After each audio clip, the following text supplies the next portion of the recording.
Well, a district that, at least as far as we know, is a pretty safe Democratic seat this November is New York's 8th. The district takes in parts of Brooklyn and Queens and has been represented by Hakeem Jeffries since 2013. Welcome, Congressman Jeffries, now back to Bloomberg. Great to have you here in person. Good to be with you. So I won't talk to you so much about how you're going to hold on to your seat. I'd like to talk to you about something else. Let's assume, and I know we're getting ahead of ourselves, let's assume that maybe the Democrats actually do recapture the House. A lot of people think that that is entirely possible. What are you going to do with it if you get it? Well, I think what we've said is that we're going to fight for the people.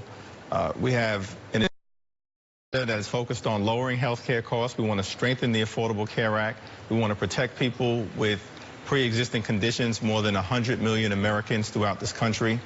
We want to dramatically lower the high cost of prescription drugs, possibly by giving the federal government through Medicare the ability to use its bulk price purchasing power to negotiate lower prescription drug rates for the American people. That's the reasonable thing to do. We're also going to work hard on increasing pay for everyday Americans.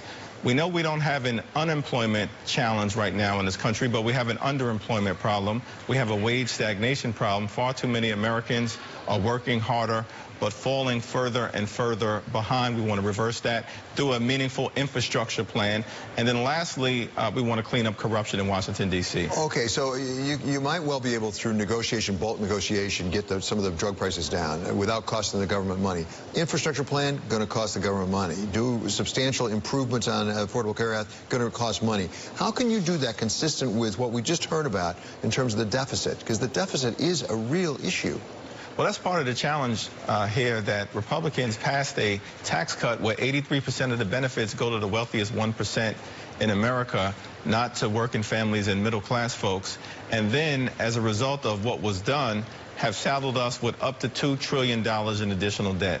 So we should evaluate how do we rebalance our priorities to do things like infrastructure, which, by the way, there's a lot of bipartisan support for that. Right. The Chamber of Commerce, traditionally Republican-leaning, has said we have to do something to fix our crumbling bridges, roads, and tunnels. Completely right, but when you say rebalance, there are only two ways to do that, and that's either to reduce the taxes on the poorer people, or to actually increase taxes on the richer people, the people that you think got a disproportionate share. Are you in favor of undoing that, particularly with respect to corporations as well as individuals? Well, one, I think problematic where you had corporate tax cuts that were made permanent, individual tax cuts that are temporary, that you had corporations that were allowed to maintain the SALT deduction in full, and that you had the SALT deduction dramatically eviscerated for individuals. So when you talk about rebalancing, I think that every reasonable American can look at what was done and say that was not fair for the overwhelming majority of the American people. In terms of specifics, that will be subject to fine print discussion moving forward post-November. But I think from a framework standpoint, there's reason to evaluate, particularly here in New York, where so many people will be hit by the SALT issue. Subject to a lot of negotiation, a lot of detail, subject also to who's going to be leading the Democrats. Again, just assume for the moment that they take the House. Do you have the leadership in place that you need and want? And by the way, you're going to have to replace one of those leaders anyway because he lost in the primary here in New York. Well, I think there will be generational change. Joe Crowley is going to be very tough to replace, but that does open up an opportunity for the House Democratic Caucus chair position, as well as potentially the vice chair position. I support the leadership of Nancy Pelosi. If we're back in the majority, that will mean that she will have brought us to the promised land not once but twice.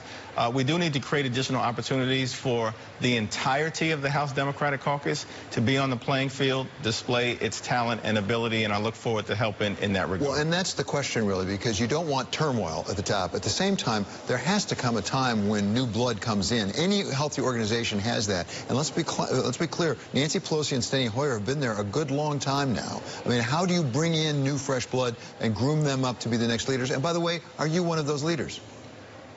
Well, you know, I'm proud to represent the 8th Congressional District of the United States Congress and also work with David Cicilline from Rhode Island and Sherry Bustos from Illinois as one of the 3 co-chairs of the House Democratic Policy and Communications Committee, which is a part of leadership. And so there has been a transition that has begun.